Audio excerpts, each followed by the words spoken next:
જેમ જેમ ભારતનો વિકાસ થતો જાય છે, દુનિયામાં ભારતનું ગૌરવ વધતું જાય છે. વિશ્વ આખું ભારત તરફ એક નવી આશાથી જોઈ રહ્યું છે. એક નવી દ્રષ્ટિ દુનિયાની અંદર ભારત તરફ લોકોની જોવાની બની છે. ભારતના સામર્થ્યની લોકોને ઓળખ થવા માંડી છે. અને આજે આખી દુનિયા ભારતની વાત ગંભીરતાથી સાંભળે છે, ધ્યાનથી સાંભળે છે.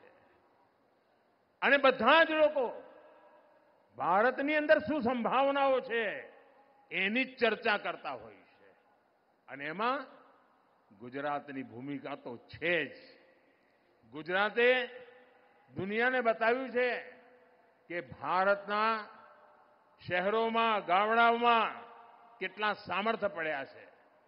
થોડા દિવસ પહેલા ગયા અઠવાડિયે હું રશિયામાં બ્રિક્સ સંમેલનમાં ભાગ લેવા ગયો હતો. ત્યાં દુનિયાના અનેક દેશના પ્રધાનમંત્રીઓ, રાષ્ટ્રપતિઓ ત્યાં હતા. એમની સાથે નિરાંતે વાતચીત કરવાનો મોકો મળ્યો. અને બધાની એક જ વાત હતી કે અમારે ભારત સાથે જોડાવું છે, અમારે ભારતની વિકાસ યાત્રામાં ભાગીદાર બનવું છે. દરેક દેશ ભારતમાં નિવેશની શું સંભાવનાઓ છે પૂછી રહ્યું છે. હું રશિયાથી પાછો આવ્યો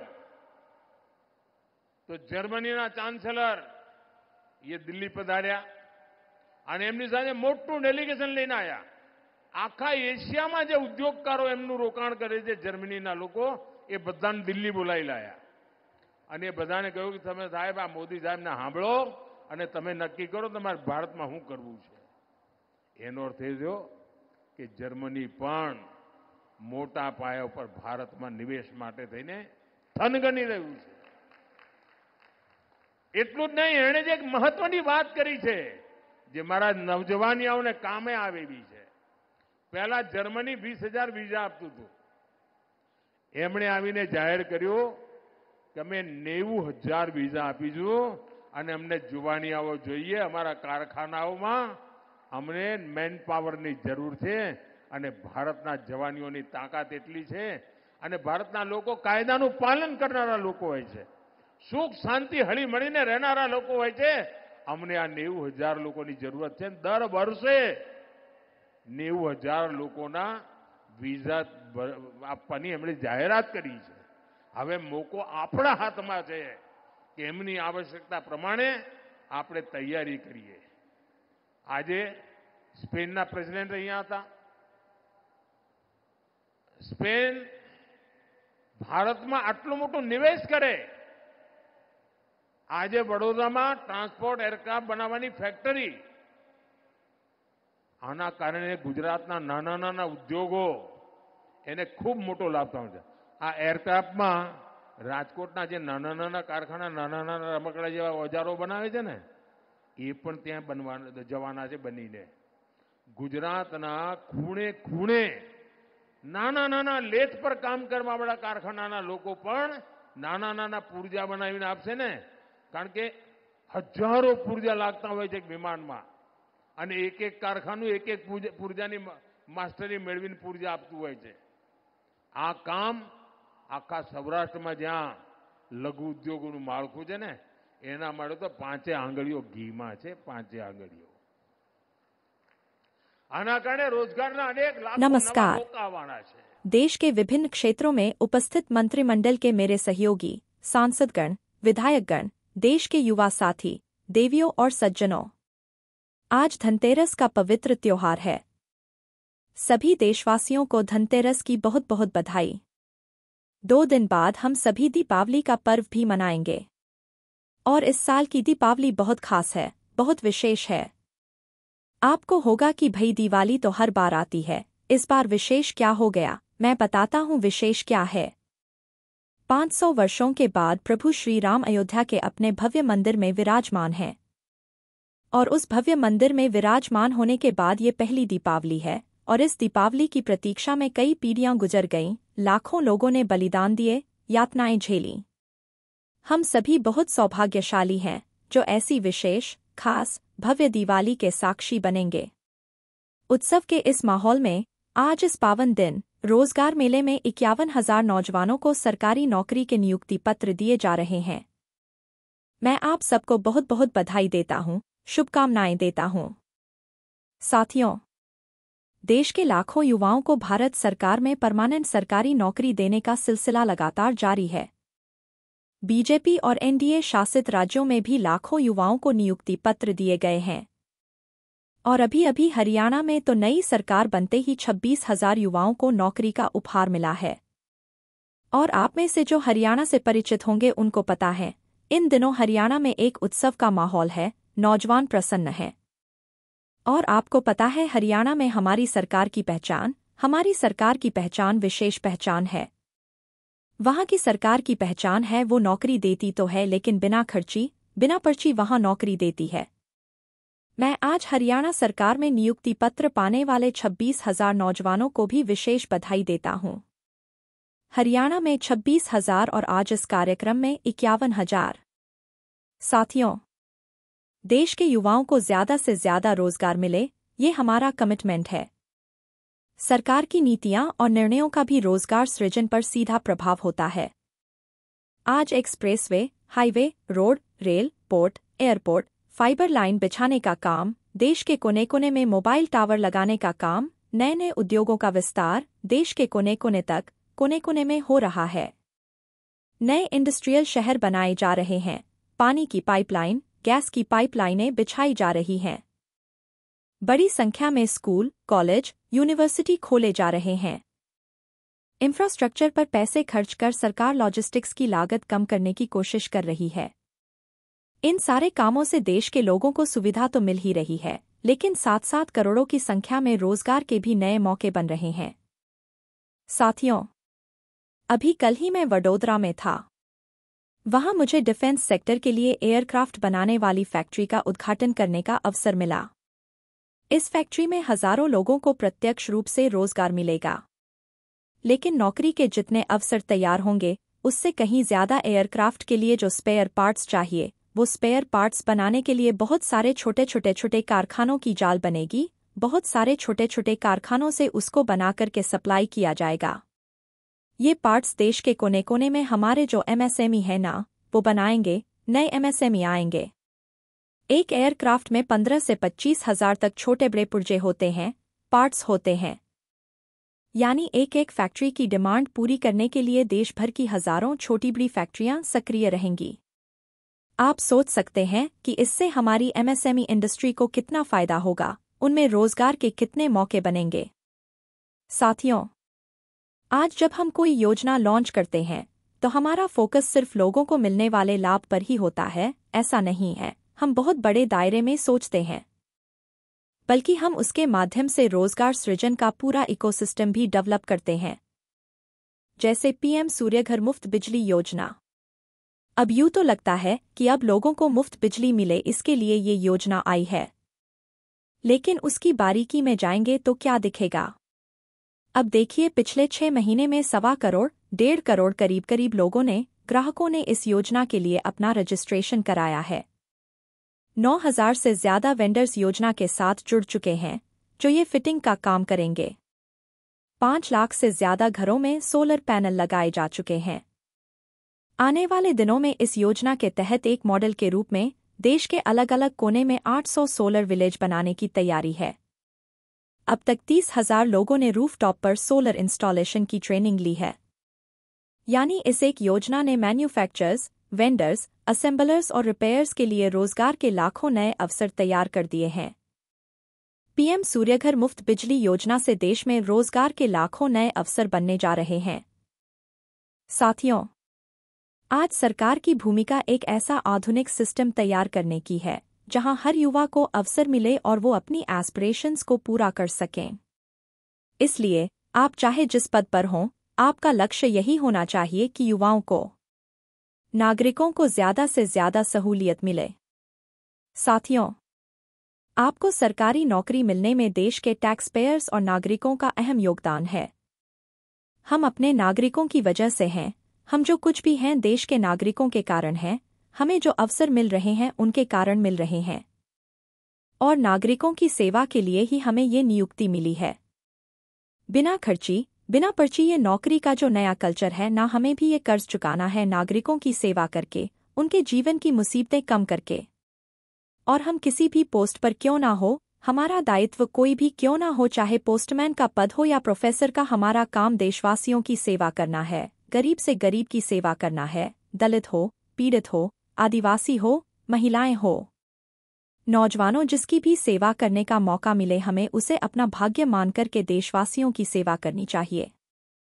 आप उस समय भारत सरकार में नौकरी के लिए आए हैं जब देश ने विकसित भारत का संकल्प लिया है।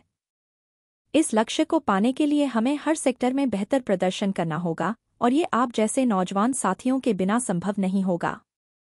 इसलिए आपको सिर्फ अच्छा काम करना है, इतना ही नहीं है, बल्कि आपको सबसे बेहतर करके दिखाना है। हमारे देश में सरकारी कर्मचारी ऐसे होने चाहिए जिनकी मिसाल उदाहरण के रूप में दुनिया भर में उनकी चर्चा होनी चाहिए। देश को हमसे अपेक्षा हो बहुत स्वाभाविक है, और आज जब एस्पिरेशनल इंडिया का वातावरण है तो अपेक्षाएं जरा ज्यादा भी है। लेकिन वो अपेक्षाएं भी हमारी अमानत है, वहीं अपेक्षाएं देश को आगे बढ़ने की ऊर्जा देती है। और तब जाकर के हमारा दायित्व बनता है कि हम देशवासियों की अपेक्षाओं पर खरा उतरें। साथियों, इस नियुक्ति के साथ आप अपने व्यक्तिगत जीवन की भी एक नई यात्रा शुरू करने जा रहे हैं। मेरा आग्रह है कि हमेशा विनम्र बने रहें। हम सेवक हैं, हम शासक नहीं हैं।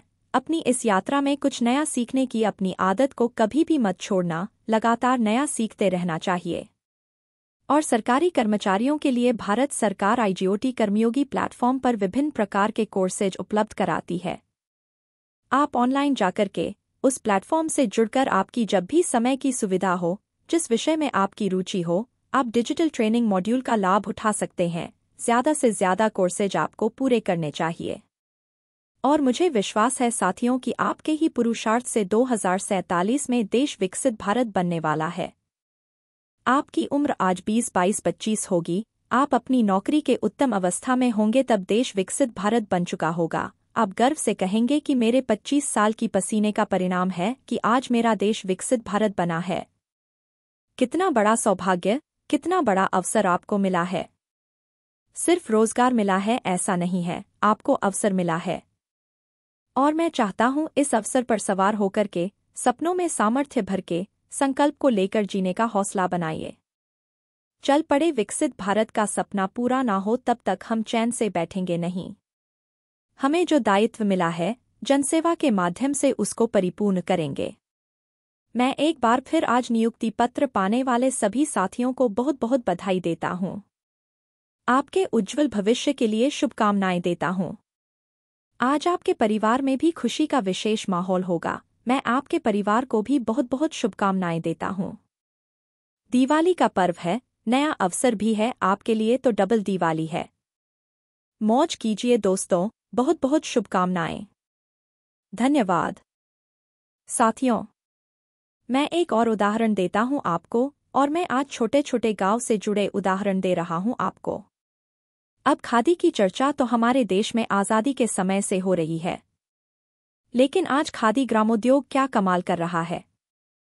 पिछले 10 वर्षों में हमारी सरकार की नीतियों ने खादी ग्रामोद्योग की इसकी पूरी तस्वीर ही बदल दी है। और तस्वीर ही बदली है ऐसा नहीं है, गांव के इस काम से जुड़े लोगों की तकदीर भी बदल दी है। आज एक साल में खादी ग्रामोद्योग 1.5 लाख करोड़ रुपए से ज्यादा का कारोबार कर रहा है।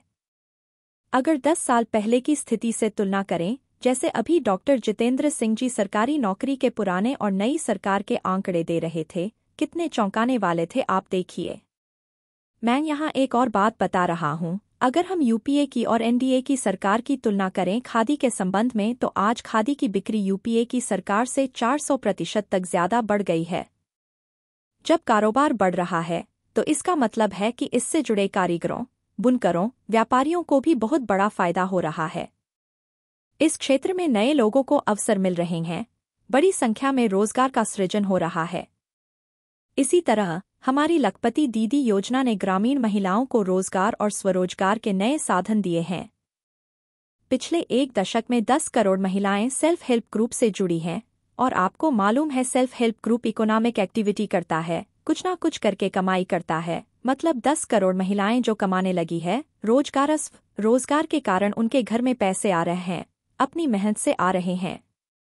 ये 10 करोड़ का आंकड़ा और सिर्फ महिलाओं का ये बहुत लोग हैं, उनको नजर नहीं आता है। और सरकार ने इन्हें पूरी तरह सपोर्ट किया है, संसाधन में सपोर्ट, धन देने में सपोर्ट। ये महिलाएं किसी न किसी रोजगार से आय अर्जित कर रही हैं, कमाई कर रही है। हमारी सरकार ने इनमें से 3 करोड़ महिलाओं को लखपति दीदी बनाने का लक्ष्य रखा है। मामूली इनकम नहीं है, हम इनकम भी बढ़ाना चाहते हैं। अब तक करीब 1.25 करोड़ महिलाएं लखपति दीदी बन चुकी हैं, मतलब उनकी 1 साल की इनकम 1 लाख रुपए से ज्यादा हो गई है, और ये हर वर्ष कमाने वाले हैं। साथियों, आज भारत दुनिया की तीसरी सबसे बड़ी अर्थव्यवस्था बनने की दिशा में आगे बढ़ रहा है। देश की ये तरक्की देख देश का युवा ये भी पूछता है, और स्वाभाविक है, उसके मन में सवाल है कि जो गति आज है, जो विस्तार आज है, वो गति पहले क्यों नहीं पकड़ी। इसका जवाब है, पहले की सरकारों में नीति और नियत दोनों का अभाव था। साथियों, आप याद करिए, पहले ऐसे कितने ही सेक्टर थे जिनमें भारत लगातार पिछड़ता जा रहा था, खासकर टेक्नोलॉजी के क्षेत्र में। दुनिया में नई नई टेक्नोलॉजीज आती थीं, लेकिन भारत में हम उनका इंतजार करते रहते थे, सोचते थे कि ये भई दुनिया में तो आया, हमारे यहाँ कब आएगा। जो टेक्नोलॉजी पश्चिमी देशों में आउटडेटेड हो जाती थी, निकम्मी हो जाती थी, तब जाकर के वो हमारे यहाँ पहुँचती थी। ये सोच बना दी गई थी कि हमारे देश में आधुनिक टेक्नोलॉजी डेवलप हो ही नहीं सकती। इस मानसिकता से कितना बड़ा नुकसान हुआ। भारत न केवल आधुनिक विकास की दौड़ में पिछड़ता चला गया, बल्कि रोजगार के सबसे महत्वपूर्ण सोर्स भी हमसे दूर होते चले गए। आधुनिक विश्व में जिन उद्योगों से रोजगार पैदा होता है, जब वही नहीं होंगे तो रोजगार कैसे मिलेगा। इसीलिए हमने पुरानी सरकारों की उस पुरानी सोच से देश को आजाद कराने के लिए काम शुरू किया है। स्पेस सेक्टर से लेकर सेमीकंडक्टर तक, इलेक्ट्रॉनिक्स से लेकर इलेक्ट्रिक व्हीकल तक, हमने हर नई तकनीक में मेक इन इंडिया को आगे बढ़ाया। हमने आत्मनिर्भर भारत पर काम किया। देश में नई टेक्नोलॉजी आए, नए फॉरेन डायरेक्ट इन्वेस्टमेंट आए, इसके लिए हमने PLI स्कीम लॉन्च की। मेक इन इंडिया अभियान और PLI स्कीम ने मिलकर रोजगार सृजन की गति कई गुना तेज कर दी है। आज हर सेक्टर के उद्योगों को बढ़ावा मिल रहा है, इससे अलग अलग फील्ड के युवाओं के लिए नए मौके बन रहे हैं। आज देश में भारी निवेश हो रहा है और रिकॉर्ड अवसर बन रहे हैं। पिछले 8 वर्षों में 1.5 लाख से ज्यादा स्टार्टअप्स लॉन्च हुए हैं। आज भारत में दुनिया का तीसरा सबसे बड़ा स्टार्टअप इकोसिस्टम है।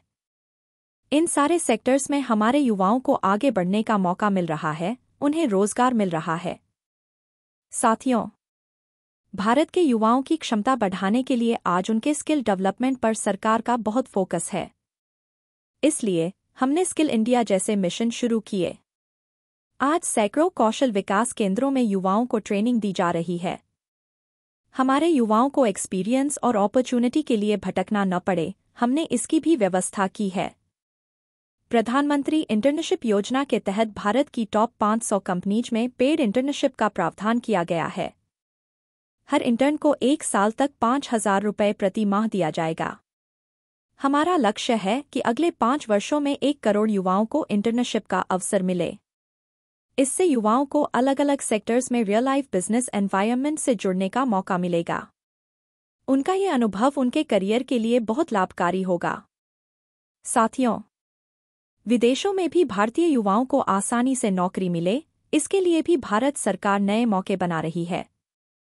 हाल में ही जर्मनी ने, आपने अखबार में पढ़ा होगा, जर्मनी ने भारत के लिए स्किल्ड वर्कफोर्स स्ट्रैटेजी जारी की है। जर्मनी ने स्किल्ड भारतीय युवाओं को, जिनके पार हुनर है, ऐसे भारतीय युवाओं को हर वर्ष पहले कभी 20,000 लोगों को वीजा मिलता था। इन्होंने ऐसे नौजवानों के लिए हर वर्ष 90,000 वीजा देने का तय किया है, मतलब 90,000 लोगों को वहां रोजगार के लिए जाने का अवसर मिलेगा। और इसका बहुत बड़ा फायदा हमारे युवाओं को होगा। भारत ने हाल के वर्षों में 21 देशों के साथ माइग्रेशन और रोजगार से जुड़े समझौते किए हैं। इनमें गल्फ कंट्रीज के अलावा Japan, Australia, France, Germany, Mauritius, Israel, UK और इटली जैसे बहुत आर्थिक रूप से संपन्न देश शामिल हैं। यूके में काम करने, पढ़ाई करने हर साल 3,000 भारतीय 2 साल का वीजा हासिल कर सकते हैं। ऑस्ट्रेलिया में हर साल हमारे 3,000 छात्रों को पढ़ाई करने का अवसर मिलेगा। भारत का टैलेंट, भारत की प्रगति ही नहीं बल्कि विश्व की प्रगति में भी बढ़ चढ़कर के उसका हिस्सा बढ़ता जा रहा है और हम उस दिशा में आगे बढ़ रहे हैं।